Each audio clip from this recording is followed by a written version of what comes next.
जो कुछ नए बच्चे आए हुए हैं, हमने देखा एक दिन कि गुणा में बहुत समस्या आ रही है।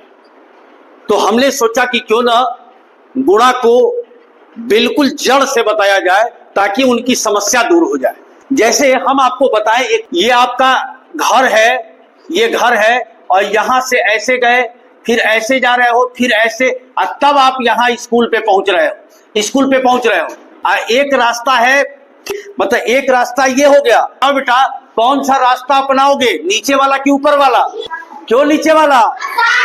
आसान है। अब उसी तरीके से आपको एक और उदाहरण बता रहे हैं। मान लीजिए कि आपके क्लास में 30 बच्चे बैठे हैं और किसी ने आकर बराबर बराबर 3-3 रसगुल्ला दे दिया।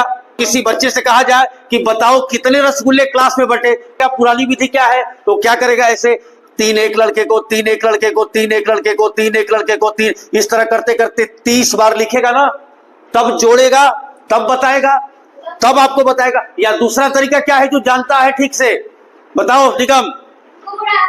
गुणा कर देंगे। किसमें किससे?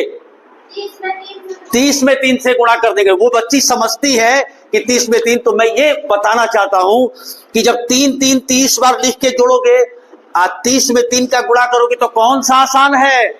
कौन सा आसान है? गुणा वाला आसान है।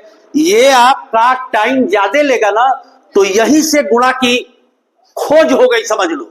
यानी बार बार एक ही संख्या जोड़ने की क्रिया को गुणा कहते हैं। तो ये बार बार जोड़ने की जो क्रिया होती है उसको गुणा कहते हैं। अब गुणा में कई बार कंफ्यूजन क्या होता है कि जैसे 3 गुणे 4 है या 4 गुणे 3 है, दोनों में कोई फर्क है?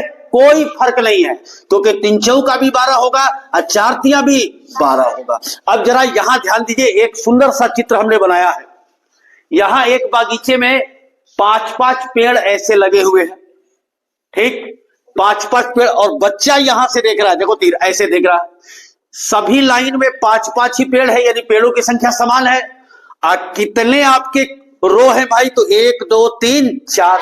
अगर पूछा जाए कि बेटा इस बागीचे में टोटल पेड़ कितना है, जिसको गुणा नहीं मालूम, देखो क्या करेगा वो। मान लीजिए पहले वाले में 5 लिखा, फिर दूसरे वाले में 5 लिखा, फिर तीसरे वाले में 5 लिखा, चौथे वाले में 5 लिखा, तब 5 5 10 5 15 5 20।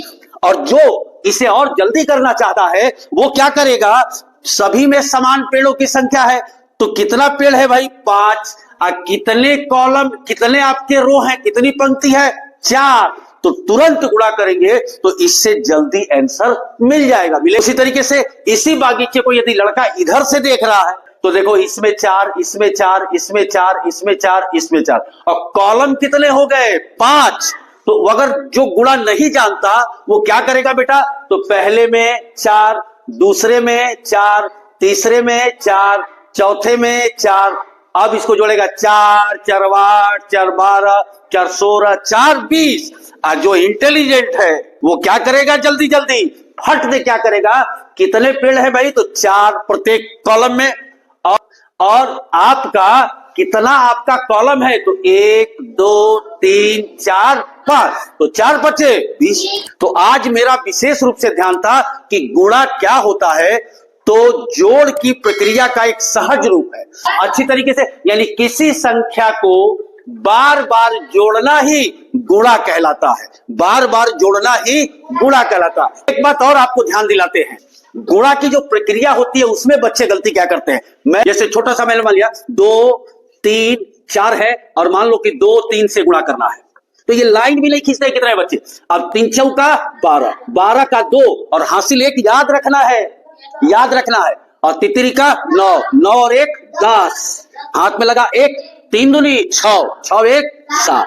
अब जब दोबारा गुणा करते हैं, ध्यान देना, 21 हो गया, दहाई से जब गुणा करेंगे तो सबसे पहले यहां शून्य लगा देंगे। इस बात का ध्यान रखना, जब दहाई से गुणा शुरू करेंगे तो सबसे पहले इधर शून्य लगा देंगे, और तब 2 चौका 8। बच्चे क्या करते हैं, 8 यहां लिख देते हैं, ऐसा नहीं करना है, 8 यहां होगा, 2 चौका 8, ठीक? इससे गुणा हुआ, फिर 2 तिया 6, फिर 2 दूनी का 4, और तब ये नीचे लाइन खींच के हम क्या करते हैं, जोड़ देते हैं। तो ये 2 हो गया, ये 8 हो गया, ये 13 का 3, हाथ में लगा 1, तो ये 5। ये नॉर्मल गुणा की प्रक्रिया है। हालांकि काफी बच्चे जानते हैं लेकिन यह आज का क्लास उन बच्चों के लिए था जो 4-5 ऐसे बच्चे हैं जिनको गुणा बिल्कुल नहीं आता था। मेरे ख्याल से उन्हें समझ में आ गया होगा। समझ में आ गया? तो आज गुणा का अभ्यास हम करेंगे। धन्यवाद।